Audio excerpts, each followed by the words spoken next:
dadka qaar waxaa dhacdo marka daawo loo qoro sida kaniini oo kale yani in sidan oo kale ay u jibiyaan yani oo kaniiniga laba qayb ay u kala jibiyaan ayagoo ku dhahaya yani kaniiniga aad u weyn yahay yani mala laqi karo marka arrintan laba ayaa u kala qaadeynaa qayb sax ah iyo qayb qalad ah inaad samayso qaybta saxda waxa waaye kaniiniyaasha qaar saa arkaysaan yani xariiq ay dhexda ka leeyihiin xariiqaas badanaa waa calaamad yani ma aragtay loogu talagalay qofku in wax lagu fahamsiiyo oo yani kaniin laba qayb u kala jibin kara ah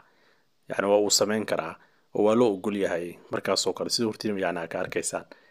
qaybna waxa waaye yani daawadan oo yani capsule-ka leh sida amoxicillin-ta iyo wax la mid ah daawadan labada qayb ka kooban oo capsule-ka ku xiran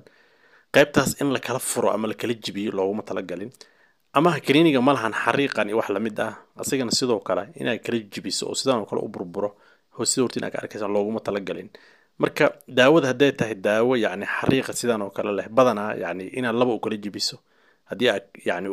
kaniini weyn kula noqdo aadan laqi karin waa samayn kartaa laakiin daawooyinka noocan oo kaleeta ah oo capsule-ka leh oo qolofkan oo kale leh dahaarka ma loogu talagalin in maaragtay la kala jibiyo ama la kala saaro ama in budada oo kaliya dadka qaar waxay sameeyaan afka ay ku shubtaan budada taasna waa qalad caafimaad ahaan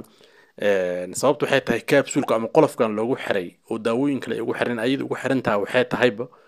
يعني إن أي وسن وأتكيسن كرين عاش تدا علاشة مركب كيميكا قلف كان كل حجرته يعني قلف كان وحوك الدفاع يعني عاش تدا سيدو كلا فضود أو يعني ترتيبه أي داودي نجير كوجاري سعيد أو واحدة بعد تجاري بس قلف كتير أكيد هذا سو